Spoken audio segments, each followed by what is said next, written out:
안녕하세요. 합동신학대학원 대학교에서 기독교 교육을 가르치고 있는 이동열 교수입니다.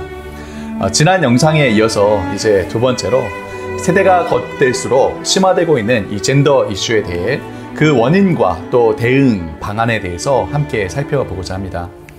다시 말씀드리지만 이 영상에서 다루는 이 구체적인 내용이 우리 한기훈 홈페이지에 게시되어 있는 동성애 성전환 그 위험과 허상, 이 아티클에 자세히 나와 있으니 여러분 참고하시면 좋을 것 같습니다. 자, 우리는 지난주에 오늘날 이 젠더 이슈와 관련하여서 두 가지 매우 상반된 이 현상이 일어나고 있음을 살펴보았습니다.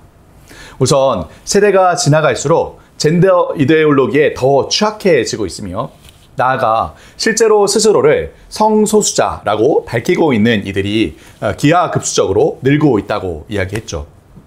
여러 통계들이 전 세계적으로 가면 갈수록 성소수자들이 사회 안에 늘어나고 있으며 특히 이 젊은 세대들 사이에 성소수자들이 급증하고 있다는 것을 살펴보았습니다. 이에 따라서 젠더 이슈에 대한 인식도 보편적으로 긍정적으로 변해가고 있다고 살펴보았죠. 반면에 우리나라보다 이미 오래전부터 이 젠더 이슈를 겪어왔던 미국에서는 디트랜스 현상, 즉 자신의 성 정체성에 따라서 성전환을 시도했던 이들 중에 혼란을 겪다가 다시 본래의 성으로 돌아오는 이 현상에 대해서도 함께 살펴보았습니다. 프레거유라는 단체에서 2023년에 제작한 디트랜스라는 다큐멘터리가 이러한 이슈를 처음으로 부각시켰으며 이에 따라 여러 논쟁이 오고 가고 있다고 했습니다. 하지만 이 이슈에 대해서 긍정하든 부정하든 모두가 동의하는 한 가지가 있는데 바로 너무 이른 시기에 성전환에 대한 정보를 접하거나 혹은 성전환을 결정하는 것에 대해서는 압도적인 대다수가 반대하고 있다고 했죠. 심지어 성전환을 찬성하고 지지하는 이들도 미성년자들에게는 성전환에 대한 결정이 유보되어야 한다고 이렇게 주장하고 있다고 살펴보았습니다. 이러한 두 가지 상반된 현상과 더불어서 그렇다면 왜 유독 미성년자들 사이에 이처럼 성전환에 대한 문제가 훨씬 심각해지고 있는지 그 원인에 대해 여러 리서치들과 함께 살펴보았습니다. 그 원인 중에 하나가 바로 미디어. 이 SNS를 통해 무분별하게 전해지는 왜곡된 성에 대한 인식이 다음 세대 아이들의 성 정체성에 혼란을 주고 있는 이러한 현실을 지적하였죠. 이제 오늘은 지난 강의에 이어서 이 미디어와 함께 또 다음 세대의 성전환 문제에 결정적인 원인 제공을 하고 있는 이 주체에 대해서 살펴보며 이에 대해 우리 가정과 또 우리 교회는 어떻게 대응해야 할지 함께 나눠보고자 합니다. 많은 이들이 소셜미디어가 다음 세대에게 비공식적인 루트를 통해 성과 관련된 이 정보를 무분별하게 주입하고 있다고 이야기하는 반면 이를 공식적인 차원에서 승인하고 강화하는 주체는 바로 의료계라고 지적합니다. 의료계에서는 성정체성 및 성전환과 관련하여 심리적인, 정신적인 측면을 무시하고 의료행위 자체에 집중하는 경향이 강해지고 있죠. 즉 대부분의 중독 치료 방식과는 달리 유독 이 트랜스젠더를 다루는 의료 전문가들은 환자의 망상을 장려하고 심지어 환자가 미성년일 경우에 부모 및 보호자로 하여금 무조건적으로 이를 수용하고 승인할 것을 요구하기도 합니다. 지난 강의에서 살펴보았듯이 심지어 이 캘리포니아 주에서는 부모가 자녀의 이러한 성 정체성을 거부할 경우 양육권을 박탈하기도 한다라고 했죠. 성소수자들을 다루는 의료계에 1년의 짜임새 있는 이 치료 과정은 너무나도 쉽게 미성년자들을 트랜스젠더로 낙인 찍고 사춘기 차단제의 사용, 성전환 호르몬의 주입, 심지어 가슴 절제 및 성기 제거 수술까지 강행하곤 합니다. 하지만 문제는 이러한 의료 행위들이 결코 한 사람의 성을 물리적으로 자신이 인식하는 다른 성으로 완벽하게 바꾸지 못한다는 점이죠. 오히려 성전환과 관련된 약물 투여 및 이 수술이 가면 갈수록 심각한 부작용을 동반하며 몸을 영구적으로 손상시킨다는 사실이 밝혀지고 있죠. 환경과 인권을 위한 비영리 단체인 Environmental Progress의 기자인 미아 휴스는 2024년 3월 세계 트랜스젠더 건강 전문가 협회 World Professional Association for Transgender Health라고 WPATH라고 하는데요. 이 WPATH에서 2021년부터 2024년까지 유출된 여러 파일들과 자료들을 기초로 더 WPATH Files라는 제목의 리포트를 발표하게 됩니다. 이 리포트의 부제는 소아와 청소년 및 취약한 성인을 대상으로 한 유사과학적 수술 및 호르몬 실험인데요. 이 제목에서 알 수 있듯이 이 리포트는 소위 트랜스젠더 의료 행위를 이어온 의학 전문가들의 실상을 폭로하며 다음과 같은 문제점들을 지적합니다. 첫 번째, 젠더 치료의 의학 윤리 위반. 두 번째, 결과에 대한 충분한 검증이 불충분한 상태에서의 의료 행위. 세 번째, 즉흥적 치료 후 심각한 부작용. 네 번째, 심각한 정신적, 신체적 부작용이 있음을 인지하고도 이를 은폐한 사실. 다섯 번째, 사춘기 차단제, 호르몬, 성전환 수술이 가져오는 불입, 암, 골반 기능 장애를 포함한 여러 합병증들. 한마디로 이 리포트는 성전환 의료 행위에 앞장서 있는 이 전문가들 역시 미성년자들에게 행해지는 의료 개입으로 야기되는 이 윤리적인 이 딜레마와 돌이킬 수 없는 잠재적인 이 해악을 분명히 인지하고 있다는 사실을 밝혀낸 것이죠. 왜 이처럼 분명한 이 부작용과 또 돌이킬 수 없는 신체적인 손상이 있다는 사실을 인지함에도 불구하고 의사들은 젠더 치료를 지속하고 있을까요? 특히 미국의 경우에 60군데 이상의 전문 소아성 클리닉과 300여 곳 이상의 이 기타 클리닉을 통해서 8세 미만의 어린이에게까지 사춘기 차단제와 성호르몬제를 투여하고 있는데요. 지난 강의에서 언급했던 책 Exposing the Gender Lie라는 책에서는 미성년자들에게 가해지는 이 트랜스젠더 치료 행위에는 다분히 경제적인 동기가 깔려 있다라고 지적합니다. 미성년자에게 투여되는 사춘기 차단제와 성전환 호르몬의 경우 소아용 약물을 사용하기에 성인들에게 투여되는 약물보다 훨씬 가격이 높고 평생 약물을 투여해야 하기 때문에 장기적인 돈벌이 수단이 된다는 것이죠. 글로벌 마켓 인사이트에 따르면 미국에서 성전환 수술을 통해 거둔 수익은 2022년 한 해 동안만 무려 6억 2,300만 달러에 달한다라고 합니다. 이는 3년 전 대비 2배가 증가한 수치인데요. 전문가들은 이 수치가 2032년까지 매년 19억 달러까지 증가할 것으로 예측하고 있습니다.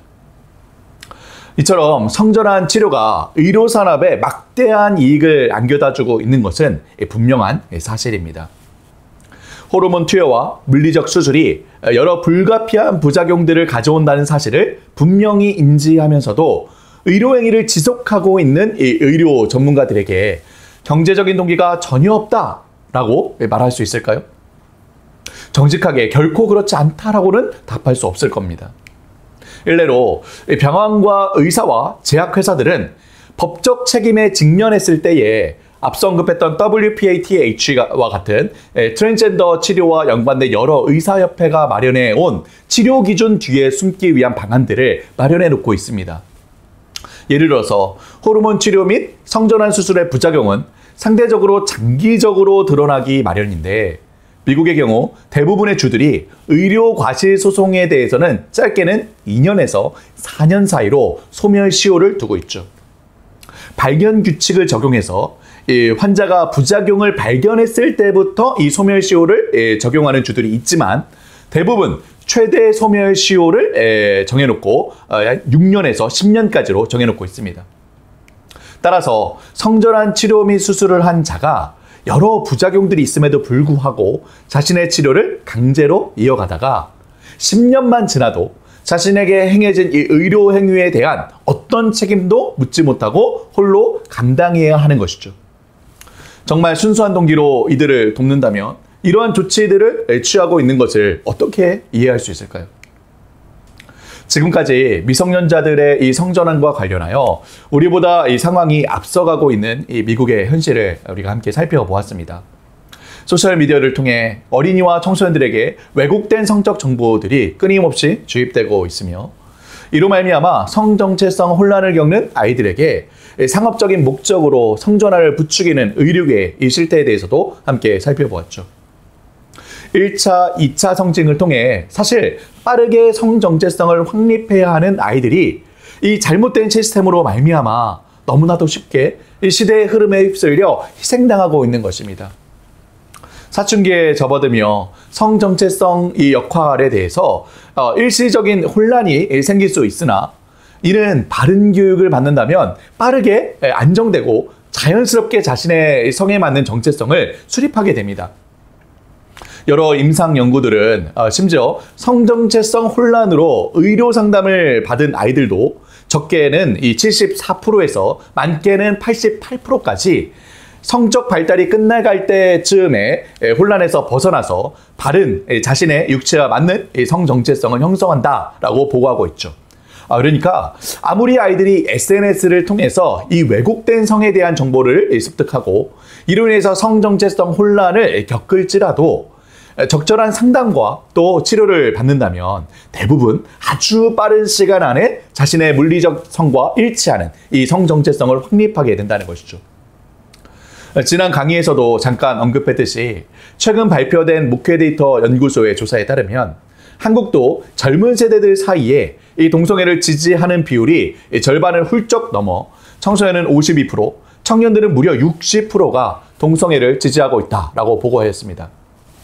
청소년들 중 스스로 자신이 동성애자 혹은 양성애자라고 응답한 비율도 13%에 달했다고 하죠. 기독 청년들 사이에서도 10명 중에 4명이 동성애는 단지 성적인 취향일 뿐이라고 응답했으며 기독 청년임에도 스스로 자신이 동성애자 혹은 양성애자라고 응답한 비율도 10%에 달했다고 합니다. 이미 한국도 미국의 흐름을 그대로 답습해 가고 있는 중이며 늘 그래왔듯이 상황을 더 빠르게 따라갈 것이 분명해 보입니다. 이에 대한 대응으로 무엇보다도 선제적인 바른 성경적인 성교육이 절실합니다. 이미 우리나라 아이들 역시 이 소셜미디어에 넘쳐나는 왜곡된 성에 대한 정보들을 통해 그릇된 성에 대한 인식을 형성하고 있죠. 게다가 언론과 방송을 통해 공적으로 전해지는 이 성과 관련된 이야기들이 젠더 이데올로기에 깊이 물들어가고 있고 결국 왜곡된 인식을 강화하고 있는 것이 오늘날 우리 대한민국의 현실입니다. 따라서 교회와 가정에서 의도적으로 이 바른 성경적인 성교육을 실시하지 않는다면 아이들은 자연스럽게 세상으로부터 듣는 이 모든 이야기들로 인해 자신의 이 인식과 가치를 형성하게 될 것입니다. 교회는 부모들이 가정에서 사용할 수 있는 성교육 교재와 커리큘럼을 개발하여 제공해야 하며 나아가 실제로 그 교육이 가정 안에서 일어날 수 있도록 부모들을 훈련할 수 있어야죠. 또한 부모들은 자녀들이 일상에서 접하는 여러 이 성에 대한 정보들을 민감하게 파악하고 자연스러운 이 대화를 통해서 이 성에 대한 바른 가치를 전달하기 위해 노력하고 애써야 합니다. 한 가지 더 언급하고 싶은 것은 이 트랜스젠더 이슈를 대하는 우리의 태도와 또 자세입니다. 젠더 이데올로기를 내세우는 이들은 동성애와 성전환을 반대하는 우리 기독교에 혐오단체라는 프레임을 덮어씌우고 마치 기독교인들이 그저 자신들의 신념을 배타적으로 강요하기 위해 자신들을 반대한다라고 주장합니다. 이들은 해시태그 Love is Love, 사랑은 사랑이다 라는 이 구호를 내세워서 사랑은 무조건적으로 수용하는 것이다. 이를 수용하지 않는 모든 이들은 혐오 집단이다. 강한 목소리로 외쳐댑니다. 하지만 탈보 신학교의 교수인 타디어스 윌리엄스는 그의 책인 마음을 따르지 않을 용기에서 이렇게 이야기하죠. 맹목적 수용만이 사랑이라고 주장하는 것은 결국 진정한 사랑, 구원하는 사랑을 받을 수도 베풀 수도 없게 만드는 사실 그것이야말로 스스로를 혐오 집단으로 만드는 길이다. 우리는 결코 젠더 이데올로기에서 의도적으로 만들어낸 이 프레임에 스스로 갇혀서 혐오단체로 낙인 찍혀서는 안 됩니다. 사실 안타깝게도 많은 기독 청소년들과 청년들이 이러한 프레임에 빠져서 기독교 신앙과 현실 사이의 괴리감을 느끼고 자괴감까지 품고 있죠. 하지만 우리는 이들을 혐오하기에 반대하는 것이 결코 아닙니다. 역사 속에서 기독교가 늘 그랬듯이 우리는 이들을 사랑하기에 바른 방향으로 인도하기 위해 목소리를 내는 것이죠. 하나님께서 두신 성에 대한 분명한 이 질서를 벗어나 결국 맞이하게 될 종착지는 파멸과 또 고통뿐이기에 우리는 그들을 사랑하는 마음을 품고 구원의 길로 인도하기 위해 담대하게 다가섭니다. 하나님께서 태초부터 정하신 남자, 여자의 분명한 이 선을 깨는 순간 결국 개인적으로뿐 아니라 사회적으로도 끊임없이 혼란과 파괴를 경험할 수밖에 없기에 우리는 용기를 내어 이들을 향해 손을 내밉니다. 교회는 반드시 이러한 성경적인 관점에 따른 우리의 입장과 태도를 분명히 다음 세대에게 가르쳐야죠. 그래요, 우리 아이들로 용기를 내어 이 세상의 목소리에 맞서면서도 또 한편 사랑으로 세상을 향해 다가서도록 해야 합니다. 그때야 비로소 다음 세대들이 이 세상과 구별되면서도 세상 속에서 선한 영향력을 끼치는 빛과 소금된 교회로 그들의 일상을 살아갈 것입니다. 성소수자들은 매해 6월을 성소수자 자긍심의 달, LGBT Pride Month로 지정하여 세계 곳곳에서 퀴어 퍼레이드를 비롯한 행사를 개최합니다. 우리 한국도 2000년에 첫 퀴어 축제를 연 이래로 매해 수차례 이 행사를 거듭하여서 지난 2025년 6월 14일 제26회 서울 퀴어 퍼레이드를 개최하였죠. 용기를 내어 각자 자신의 마음을 따라가라고, 내면의 혼란을 당당하게 드러내어 스스로에게 진실하라고, 모든 얽매는 것들을 거부하고 자유를 찾으라고 떠들썩하게 외치는 이 시대 속에 우리 교회는, 우리 가정은 마음을 따르지 않을 용기를 우리 다음 세대에게 가르치고 있습니까? 다음 세대들이 세상의 빛이요 소금된 교회로서 용기를 내어 이 복음이 가져다주는 참된 자유와 참된 진정성과 참된 삶의 의미와 목적을 품고 전할 수 있도록 우리는 아이들을 가르치고 있습니까? 언약의 자녀들을 위해 우리 교회와 가정이 함께 진지한 고민과 나눔과 협력을 이어갈 수 있기를 기대하며 이 믿음과 소망과 사랑의 공동체 안에 온 세대가 한마음과 이 뜻을 품고 일어나 파멸과 고통으로 달려가는 세상을 향해 복음을 제시하고 구원의 길로 인도할 수 있기를 소망합니다. 두 번에 걸친 강의에 귀 기울여 주셔서 진심으로 감사드리고요. 여러분을 응원하며 함께 기도하겠습니다. 감사합니다.